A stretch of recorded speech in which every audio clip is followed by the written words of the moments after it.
So,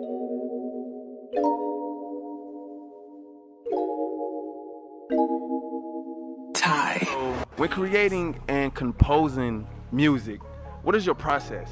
My process for creating music, I mean, there are different levels of it, right? Because there's a level where I'm just kind of creating and I don't know where it's coming from. It's kind of like, I don't know who it's going to. It's kind of like I'm just at the crib or I'm in the studio and I'm just writing songs or making tracks every day. And at that point, it's okay, cool. If I'm making tracks, I'll send these 10 tracks to Party Next Door. I'll send these 5 tracks to John Taylor. When you guys have seen me do making a band and I was doing Day 26 and I was very specific.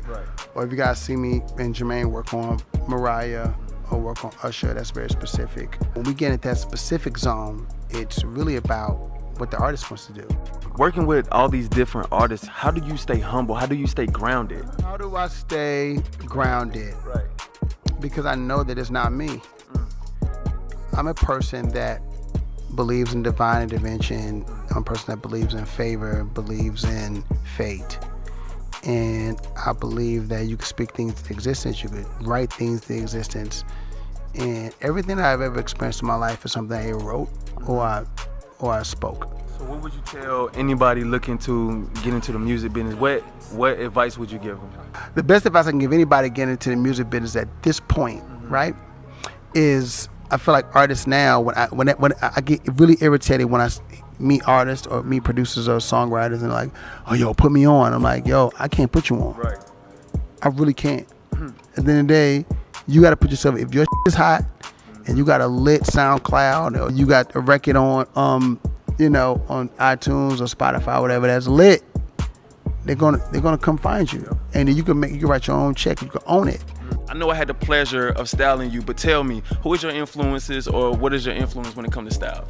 I have to go back to like the Carcanine, you know, the Cross Colors, the Tommy Hilfiger, Polo. I'm from Houston, Texas, so in Houston, when I was coming up in the 90s, Polo and Tommy Hilfiger was everything. And then in the late 90s, you know, Puff came with Sean John and Russell came with Fat Farm and Jay and Dame came with Rockaware. So, you know, streetwear was like, you know, a really big thing for me in the late 90s and the early 2000s when I got exposed to like Los Angeles and New York, things of that nature. And it's Supreme and it's Bape and it's, you know, things of that nature that I got exposed to, you know. So I'm inspired by all of it. At my age now, you know, a lot of people don't think that I'm as old as I am, but I'm, you know, I'm a little older. I appreciate that. I appreciate that love, boy. 24, 25. But I've seen a lot of different styles come and go and come back. And, you know, I've always tried to keep my ear to the streets and try to keep my ear to what the youth is doing and try to really pay attention to what everybody's doing and embrace the youth. I think that that's kind of why people don't view me as an like an OG. You know what I mean? Because I've always embraced the youth and I've always like want to understand what they're doing, and I don't carry myself as an old person.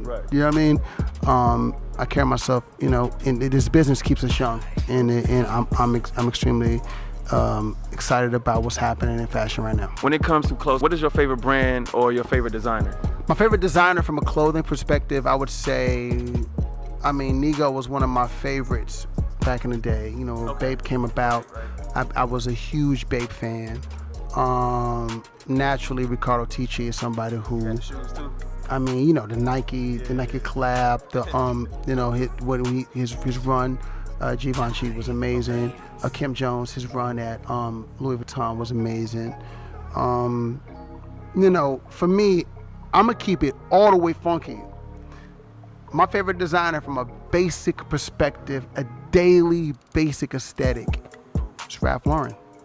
Can't go wrong with Ralph Lauren. I mean, you literally could have a closet full of polo, and like I got polo socks on right now.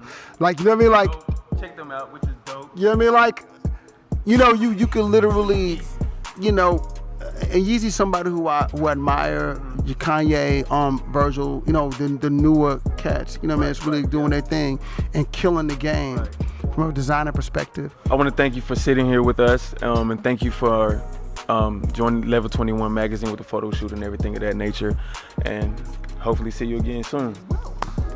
All right, back to you guys, man. Peace.